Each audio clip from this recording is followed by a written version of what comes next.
When it comes to warming up for golf, at one end of the scale, you've got Miguel Angel Jimenez. All the way down the other end, you've got the wild thing, John Daly. And chances are, most of us sit somewhere in the middle. It seems like very few of the world's top golfers don't have their own warm-up routines. But for us mere mortals, who are maybe rushing to the golf course after work, or rolling out of bed from the night before, what's the best way that we can get ourselves warmed up and ready to play our best golf? So I'm back here at Concord Golf Club to catch up with PGA Tour Physio Matt Green to find out what he thinks and to most importantly get his top 5 tips on the best stretches for you and me. So welcome back to the channel. Thanks mate, thank you. Yeah. So golfers, amateur golfers like myself, if we're pushed for time, is it really even worth us doing much of a mobility session before we hit golf balls? Yeah, absolutely, yeah, and there's a lot of good research around the benefits of doing a good warm-up and a mobility session or even activation strengthening session before any sporting activity, but especially golf. And I think in general it's done poorly in golfers, and everyone, especially club golfers and weekend warriors, could do a much better job with it to help their performance and give them a better chance of playing well. Okay, and we've all got friends that do different types of warm-up, but are there any myths out there or anything that you don't like to see? Yeah, well firstly I think one of the big ones that I see quite a lot, which I think is not a very good idea at all, is when people grab 2 or 3 clubs and swing it like it's like a really heavy club they're swinging. Okay. And people think, oh, I swing that, then I'm going to swing faster afterwards. And actually what we've learned through research is that as soon as you get something that's drastically different weight-wise to the actual golf club, then the whole pattern of what you're doing changes. Okay. And also you actually swing slower. It feels like you swing quicker after you go back to your normal club just because it's lighter, but the research says it's actually when you're swinging something heavy, you're actually practicing moving slower. And the other thing with that too is because it's so heavy, I see a lot of people and they're sort of like heaving it up in the air and the whole body movement changes and they could actually even hurt themselves.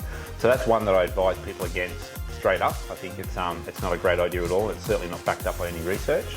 The other thing that is not a good idea before you play golf or any sport really is just to do your garden variety static stretches, you know, just a static hamstring hold or quad stretch or whatever it is. We know that stretching will often inhibit muscles, and there's even been some research that's shown that after you do static stretching, you actually move a bit slower. So static stretching, swinging a few golf clubs, not great ideas. We can do much better than that. And I think one of the other things we need to think about too is that as soon as you put a club in your hand when you get to the golf course and start swinging, you're grooving the pattern for what you're going to do that day. And what I see a lot is people who, you know, early morning start or they haven't really warmed their body up, they grab their wedge, they go to the practice range or the nets, they make a few swings and they happen to hit one in the middle of the club face, whether this be by complete fluke or great hands at the bottom or whatever it is, and then they feel like they're swinging well, but actually they might be swinging poorly, but just actually happen to save that one, but they groove a bad pattern, so by the time they get to a longer club, they're starting to really struggle.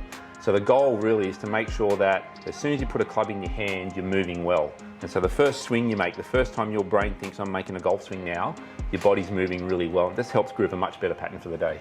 Great, well I think there's going to be a lot for all of us to learn here, so we're going to jump into it with Matt's top 5. Okay, so the first one, and we don't necessarily need fancy equipment or anything, you can do it with just what you've got with you in your golf bag. So the first one with a golf club is holding the club straight overhead, and we're just going to get you to lunge back, and I want you to feel like you keep your hands as high to the ceiling as you can, so you're really lengthening through your upper body. And the beauty of this one is, depending on what your mobility is like, you control your strength, you can modify it however you need to for your level, okay? So if you're not really comfortable going into a deep lunge, you can just take a step backwards. If you're able to, let's get you back in a really deep lunge, and then just bend to the side, away from that back leg, come back up, and repeat on the other side. So I do, you know, 5 to 6 of those each way. And what you can do to make it a little bit more of a challenge is as you come back up, so you do your back lunge, your side bend, you come back up and you go to one leg, challenge your balance a little bit, and then swap sides and go the other way. So it's just a little bit more of a challenge. Perfect. That's number 1. So number 1, what's tip number 2? Number 2, so number 2 is going to be a curtsy into a lateral lunge with some rotation in it. So the curtsy is you swing this leg behind and sit back down into a curtsy or a squat, and that really gets some range of motion and activation of the muscles around this hip. And then we're going to lunge out to the side, nice straight leg, and then rotate, really reach across with this left arm and the right hand goes behind me, and then you just repeat. You go back into that curtsy lunge, you go across, lunge and rotate, really get back down into that hip, so you're loading that right hip, the muscles there, getting some range of motion. And again, you can go as deep and as hard with that one as you feel able to. And you're really getting the various movements happening, but like you see with the golf there, the big turn as well, getting that. Yeah, and to move there, then you got to be using the muscles that you need working in your golf swing. So it's not just the mobility part of it, it's actually controlling that movement through range of motion. That's why it works so well. All right, now tip number 3 for us. Number 3. So this number 3 is going to be a back lunge with a rotation towards the front leg. Okay, so arms in front. You're going to lunge backwards, and again, you can lunge as deep as you feel comfortable. You can make it just a step if you like, but a nice deep lunge. Rotate, turn your head with it, so you really max out your range of motion. Come back up, and then straight into the opposite side. So you're really looking for a nice flowing motion here, so you control, you're moving, okay? Golf's a sport, we've got to move, so nice flowing motion. And also you've got to remember, rotate towards the front leg. Okay, so you really got to switch your brain on and not forget that, you know, am I going this way or that way, but it's always towards that front leg, okay? Yeah. And again, we can make that a bit harder. You can go down, you can come up into single leg balance, then do the other side, up into single leg balance, just to challenge you a little bit more. I like it. Cool. All right, now on to the 4th tip. What's okay, this so one? number 4 is, we're going to have 1 foot forward. So in this case, we're going to go the right foot forward and the back foot, there's the toes resting on the ground for a bit of balance. Okay, so my weight and my load's through this front foot. Arms out wide, and I want palms facing up to the ceiling. So you're really opening up through the shoulders. That'll help get the muscles around your shoulder blades and in the back of your shoulders working better. Bend forward into your golf stance, and you're just going to rotate side to side, aiming to keep as stable as you can through your body. Okay, now obviously with this one it's easy to progress it, make it a little bit harder. We go that same setup, but then the foot comes up off the ground, so it's more of a balance challenge. And again, rotating through range of motion. You can always drop the toe there if you think you need to, but we're just trying to get you moving through a full range of motion. Now in that one, shoulder blades activated around the shoulders, but also those hip muscles are really working to get that stability in that leg, you know, for a backswing or for a follow through.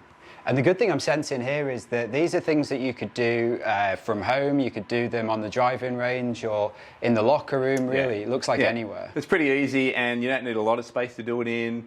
And you know, the key is to do it with some focus and intent. So you really focus on what you're doing. You're not just doing it for the sake of doing it. That's a waste of time. You need to focus and try and do it well. That's, you know, it doesn't take too much time, but it can get a really good warm up and a good benefit from it. And is the theory here that the more time someone has to warm up, the longer they'd spend doing this? Not necessarily. You want to feel like you when you do it with a bit of focus and intent, and really feel like you're moving well. Now, if you have a day where you feel a bit tighter and stiffer, you might want to try and spend a bit longer on it. Yep. So it's more based on how you feel. Okay. And I would even say that if you're pressed for time at the golf course and you get there and you go through these and you're really struggling and not moving well, I'd be recommending you do some more of these and hit less balls, because if you do this well, then the balls you hit in practice in the net or on the range are going to be more valuable and you're going to get more out of it. So I'd be actually making sure you do this really well, even if you hit less balls, because you're going to get more out of it and be more effective.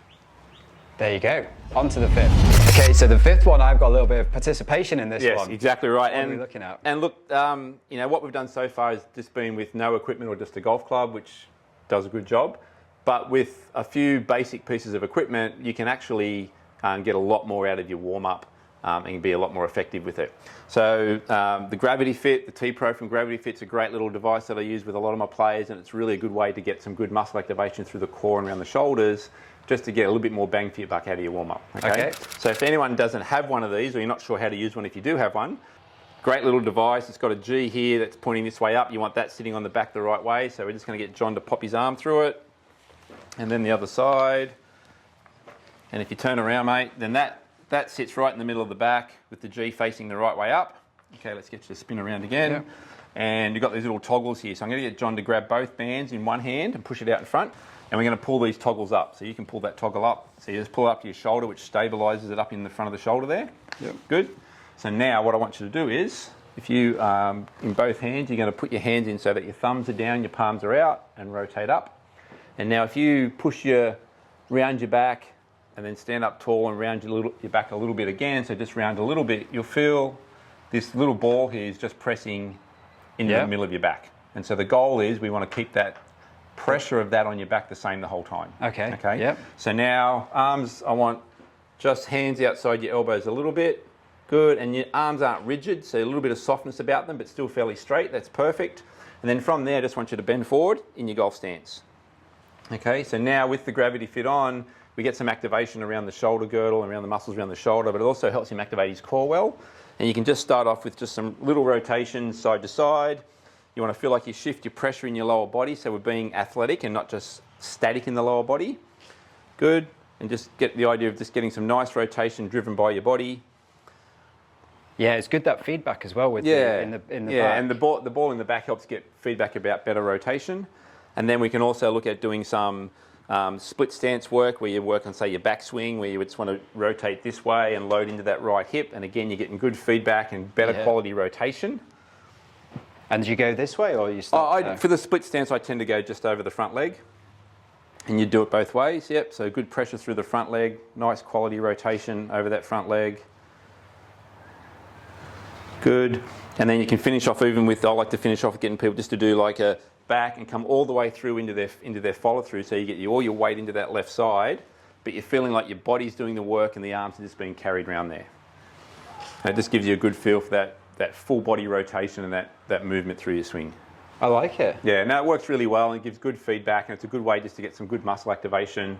So when you put the club in your hand, as I said, you want quality as soon as the club's in your hand and not a bad pack to start with. And so that's kind of a good extension to the earlier ones. Yeah, and like you can use the GravityFit, you know, for the back lunge and rotation, obviously. For the lateral lunge and rotation, you can use the GravityFit. It works really well. Perfect. Appreciate that. Pleasure, mate. I feel like I'm already ready to play golf. Yeah, it just makes it a lot easier. I like it. Thanks very much for watching the video. A big thanks to Matt again for coming on.